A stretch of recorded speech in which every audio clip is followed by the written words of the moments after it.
Hello dear students, इस video में NCERT कक्षा 8 विषय सामाजिक विज्ञान के अंतर्गत सामाजिक और राजनीतिक जीवन पार्ट 3 के बच्चों जो आपकी बुक दी गई है आपको, उसमें आपका अध्याय 1 है भारतीय संविधान। तो बच्चों इस वीडियो में इस पार्ट के सभी अभ्यास प्रश्नों के उत्तर आपको बताए जाएंगे। ये पार्ट आपको स्कूलों में जरूर पढ़ाया गया होगा और आप इसके प्रश्नों के अभ्यास प्रश्नों के उत्तर लिखना चाहते होगे तो इस वीडियो में बच्चों आपको फुल हेल्प मिलने वाली है। तो वीडियो को लास्ट तक जरूर देखिएगा। देखिए कुछ इस तरीके से एनसीईआरटी क्लास 8 सामाजिक विज्ञान में आपका सामाजिक और राजनीतिक जीवन की पार्ट 3 की बुक में अध्याय 1 आपका है भारतीय संविधान। तो इसके सभी अभ्यास प्रश्नों के उत्तर हम सॉल्व करेंगे। और आगे बढ़ने से पहले बच्चों मैं आपको बता दूं कि इसी तरीके से आपके देखिए आपके सभी विषयों के सॉल्यूशन यहाँ पर अपलोड किए जा चुके हैं, तो आप जाकर देख सकते हैं। देखिए पार्ट आपको कुछ इस प्रकार से दिया गया होगा, आपको स्कूल में ये पार्ट जरूर पढ़ाया गया है और आप इसके जगह सभी प्रश्नों के उत्तर सॉल्व करना चाहते हैं तो इस वीडियो से आपको फुल हेल्प मिलने वाली है। वीडियो को लास्ट तक जरूर देखिएगा। देखिए कुछ इस प्रकार से आपको पार्ट दिया गया है और बच्चों आपके यहाँ पर इस चैनल पर आपके हिंदी, अंग्रेजी, संस्कृत, सामाजिक विज्ञान, विज्ञान, गणित सभी के इसी तरीके से चैप्टर वाइज सॉल्यूशन अपलोड किए जा चुके हैं। यदि आपने नहीं देखा है तो आप जाकर देख सकते हैं। इसी तरीके से आपको सभी अध्याय के एक एक करके प्रश्न उत्तर, अभ्यास प्रश्न उत्तर बताए गए हैं, आप वहां जाकर देख सकते हैं, अपनी नोटबुक में नोट कर सकते हैं। देखिए कुछ इस प्रकार से आपका ये पार्ट है। चलिए देख लेते हैं बच्चों। कुछ इस प्रकार से देखिए आगे आपको दिया गया है और अभ्यास प्रश्न की ओर हम चलते हैं। और देखिए कुछ इस प्रकार से आपका यहाँ पर आगे है। कुछ इस तरीके से आपको बहुत लंबा ये पार्ट दिया गया है और इसके अभ्यास प्रश्न जितने भी रहते हैं इस वीडियो में हम सॉल्व करने वाले हैं। वीडियो को लास्ट तक जरूर देखिएगा और जो बच्चे चैनल पर नए हैं चैनल को सब्सक्राइब जरूर कीजिएगा और इसी तरीके से अपने सभी दोस्तों के साथ वीडियो को शेयर कर दीजिएगा। देखिए यहां तक आपका ये पार्ट है, पेज नंबर 15 तक आपका देखिए पार्ट है और यहां से देखिए आपका अभ्यास शुरू हो जाता है बच्चों। देखिए अभ्यास प्रश्न यहां से आपके शुरू हो जाते हैं। इन सभी के उत्तर एक एक करके हम देखने वाले। पूरे अभ्यास प्रश्नों के उत्तर मैं आपको बताऊंगा, वीडियो को लास्ट तक जरूर देखिएगा। चलिए आपका पहला प्रश्न है कि किसी लोकतांत्रिक देश को संविधान की जरूरत क्यों पड़ती है, ये आपको पूछा गया है। तो यदि आपने पाठ पढ़ा होगा तो इसका आपको उत्तर पता होगा। चलिए देख लेते हैं इसका उत्तर कैसा होगा। तो देखिए बच्चों आपकी स्क्रीन पर उत्तर है कि संविधान की जरूरत, पॉइंट डाल देना है और पहला पॉइंट हो जाएगा कि यह उन आदर्शों को सूत्रबद्ध करता है जिसके आधार पर नागरिक अपने देश को अपनी इच्छा और सपनों के अनुसार रच सकते हैं।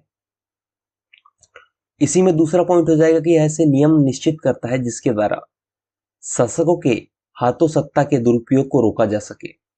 और तीसरा पॉइंट हो जाएगा संविधान यह भी सुनिश्चित करता है कि कोई ताकतवर समूह किसी दूसरे कम ताकतवर समूह या लोगों के खिलाफ अपनी ताकत का प्रयोग ना कर सके। इसलिए लोकतांत्रिक देश को संविधान की जरूरत पड़ती है। आपका जो उत्तर है बच्चों आपको लिख देना है। आपके पहले प्रश्न का उत्तर ये होगा। आई होप आपने वीडियो रोककर लिख लिया होगा। इसी तरीके से सुंदर और स्पष्ट राइटिंग के साथ आपको सभी प्रश्न के उत्तर बताए जाएंगे। वीडियो को लास्ट तक जरूर देखिएगा। दूसरा प्रश्न है कि नीचे दिए गए दो दस्तावेजों के हिस्से को देखिए। पहला कॉलम 1990 का नेपाल के संविधान का और दूसरा कॉलम नेपाल के ताजा संविधान में से लिया गया है। इस तरीके से 1990 का नेपाल का संविधान भाग 7 कार्यपालिका दिया गया है और 2015 का नेपाल संविधान भाग 7 संघ कार्यपालिका आपको दी गया है। आप देख सकते हैं कुछ इस प्रकार से आपको यहाँ पर दी गया है और इसमें प्रश्न क्या है कि नेपाल के इन दोनों संविधानों में कार्यकारी शक्ति के उपयोग में क्या फर्क दिखाई देता है। इस बात को ध्यान में रखते हुए क्या आपको लगता है कि नेपाल को एक नए संविधान की जरूरत है, क्यों? आपको इसका उत्तर देना है दूसरे प्रश्न का। कैसे लिखेंगे इसका उत्तर? तो इसका उत्तर देख लेते हैं बच्चों। इसका उत्तर हो जाएगा कि आपको लिख देना है कि नेपाल को नए संविधान की आवश्यकता है। इस तरीके से इसमें पहला पॉइंट हो जाएगा कि 1990 के संविधान में कार्यकारी शक्तियां राजा के हाथ में केंद्रित है, जबकि 2007 के अंतरिम संविधान में सत्ता की कार्यकारी शक्तियां मंत्री परिषद के हाथ में रहेगी। दूसरा पॉइंट हो जाएगा कि हाँ नेपाल को नए संविधान की जरूरत है क्योंकि 1990 के संविधान में आदर्श निहित नहीं है जो नेपाल की जनता चाहती है। इस तरीके से आपके दूसरे प्रश्न का उत्तर है बच्चों, पूरा नोट कर लीजिएगा, इसका सही सही उत्तर ही होगा। तीसरा प्रश्न है कि अगर निर्वाचित प्रतिनिधियों की शक्ति पर कोई अंकुश न होता तो क्या होता? क्या होता? तो उत्तर हो जाएगा, देखिए आपको लिख देना है कि अगर शक्ति पर कोई अंकुश नहीं हो तो पहला पॉइंट हो जाएगा निर्वाचित प्रतिनिधियों शक्ति का दुरुपयोग करते तथा अपनी मनमानी करते। दूसरा हो जाएगा कि वे किसी को भी डराने, धमकाने और दबाने की कोशिश करते और अल्पसंख्यकों की उपेक्षा करते। तीसरा हो जाएगा कि वे अपने निर्णय जनता पर जबरदस्ती थोपते, जिस कारण से नागरिक अपने अधिकारों व स्वतंत्रताओं का उपयोग नहीं कर पाते। तो बच्चों पूरा उत्तर है आपके तीसरे प्रश्न का, वीडियो को रोककर आप पूरा उत्तर नोट कर सकते हैं, आपका सही सही उत्तर बच्चों हो जाएगा। इसके बाद देखिए बच्चों क्वेश्चन नंबर 4 है कि निम्नलिखित स्थितियों में अल्पसंख्यक कौन है? इन स्थितियों में अल्पसंख्यकों के विचारों का सम्मान करना क्यों महत्वपूर्ण है, इसका एक एक कारण बताइए, बोला गया। इस तरीके से 4 आपको यहां पर दिया गया है, इसमें आपका अल्पसंख्यक कौन होगा आपको बताना है। तो पहला है, देखिए यहां पर एक स्कूल में 30 शिक्षक है और उनमें से 20 पुरुष है।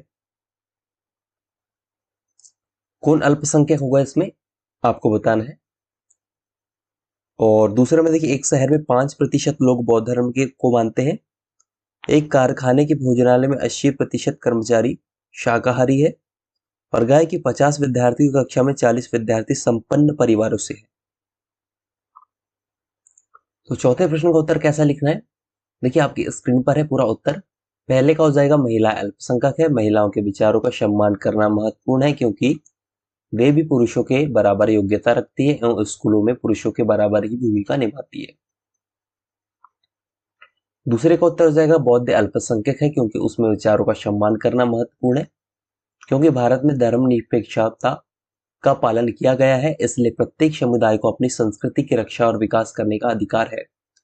तीसरे का हो जाएगा कि मांसाहारी अल्पसंख्यक है, उनके विचारों का सम्मान करना महत्वपूर्ण है क्योंकि प्रत्येक व्यक्ति को अपनी पसंद चुनने का अधिकार है। चौथे का हो जाएगा बच्चों इसमें कि घ वाले का गरीब परिवार के विद्यार्थी अल्पसंख्यक है क्योंकि उनके विचारों का सम्मान करना महत्वपूर्ण है क्योंकि सभी विद्यार्थियों को समान अवसर दिए जाने चाहिए ताकि प्रतिभा का विकास हो सके। तो बच्चों पूरा उत्तर है चौथे प्रश्न का, नोट कर लीजिएगा। चलिए हम आगे बढ़ेंगे। पांचवा प्रश्न के नीचे दिए गए बाएं कॉलम में भारतीय संविधान के मुख्य आयामों की सूची दी गई है। दूसरे कॉलम में प्रत्येक आयाम के सामने 2 वाक्य लिखिए कि आपकी राय में यह आयाम क्यों महत्वपूर्ण है। क्यों महत्वपूर्ण है आपको बताना है। मुख्य आयाम दिए गए संघवाद आपको दिया गया, शक्तियों का बंटवारा, मौलिक अधिकार और संसदीय शासन पद्धति, इसमें आपको महत्व इनका लिखना है। तो कैसे आप महत्व लिखेंगे इनका, चलिए पांचवें प्रश्न का उत्तर हम देख लेते हैं। तो पांचवें प्रश्न के उत्तर में देखिए पहले में संघवाद में हो जाएगा, पहले में लिख देना आपको उत्तर डाल के पहले पॉइंट में कि संघवाद में 3 स्तर की सरकार होती है तथा 3 स्तर की सरकारों के अधिकार क्षेत्र अलग अलग होते हैं, इसका महत्व हो जाएगा। दूसरे में क्या हो जाएगा, शक्तियों के बंटवारे में सरकार के 3 अंगों विधायिका, कार्यपालिका तथा न्यायपालिका के बीच शक्तियों का बंटवारा इस प्रकार किया गया है कि कोई अंग अपनी शक्तियों का दुरुपयोग न कर सके। तीसरे का हो जाएगा कि मौलिक अधिकार देश के सभी नागरिकों को राज्य की सत्ता के मनमाने और निरंकुश इस्तेमाल से बचाने के लिए दिए गए हैं। और बच्चों चौथे का जो उत्तर हो जाएगा देश के सभी वयस्क नागरिकों को अपने प्रतिनिधि चुनने का अधिकार दिया गया है। इस तरीके से आप संघवाद, शक्तियों का बंटवारा और मौलिक अधिकार, संसदीय शासन पद्धति, ये मुख्य आयाम है, इसका महत्व आप लिख सकते हैं, इसका उत्तर है। वीडियो रोककर बच्चों पूरा नोट कर लीजिएगा। चलिए हम आगे बढ़ेंगे। आगे आपको देखिए कुछ इस प्रकार से छठवां प्रश्न है कि छठवां प्रश्न बच्चों आपका है कि उन भारतीय राज्यों के नाम लिखिए जिनकी सीमाएं निम्नलिखित पड़ोसी देशों से लगती है। आपको क्या करना है, उन भारतीय राज्यों के नाम इसमें लिखना है जिनकी सीमाएं निम्नलिखित पड़ोसी देशों से लगती है। पहला है कि बांग्लादेश, दूसरा है भूटान, तीसरा नेपाल। आपको इस प्रकार से देखिए यहां पर मैप दिया गया है, इसमें आपको लिखना है बांग्लादेश के, भूटान और नेपाल इन पड़ोसी देशों से लगती है उनके आपको नाम लिखने हैं भारतीय राज्यों के। देखिए बच्चों, इस तरीके से आपका यहाँ पर मैप है, इसमें आपको लिखना है। तो कैसे आप लिखेंगे? तो देखिए बच्चों, उत्तर आपकी स्क्रीन पर आपको दिख रहा है, किस तरीके से आपको लिखना है ये आपको यहाँ पर बताया गया है। तो वीडियो रोककर बच्चों 6वें प्रश्न का उत्तर आप नोट कर लीजिएगा, इसका आपका सही उत्तर हो जाएगा। आई होप बच्चों आपने वीडियो रोककर पूरा नोट कर लिया होगा। ये इसका पूरा सही उत्तर है। आपको बांग्लादेश, भूटान और नेपाल के पड़ोसी देशों से लगती है उनकी सीमाएं, नाम आपको इनके लिखने थे। यह पूरा उत्तर है। इस तरीके से बच्चों इस वीडियो में हमने आपका पार्ट 1 अध्याय 1 संपूर्ण अभ्यास प्रश्नों के उत्तर सॉल्व किए हैं। आई होप ये वीडियो आपको जरूर पसंद आएगा। वीडियो अच्छा लगा तो वीडियो को लाइक शेयर जरूर कीजिएगा, और इससे आगे के चैप्टर के सॉल्यूशन चैनल पर अपलोड है, आप जाकर देख सकते हैं। अपने दोस्तों के साथ इस वीडियो को जरूर शेयर कीजिए। मिलते हैं नेक्स्ट वीडियो में। Thanks for watching this video. जय हिंद, वंदे मातरम।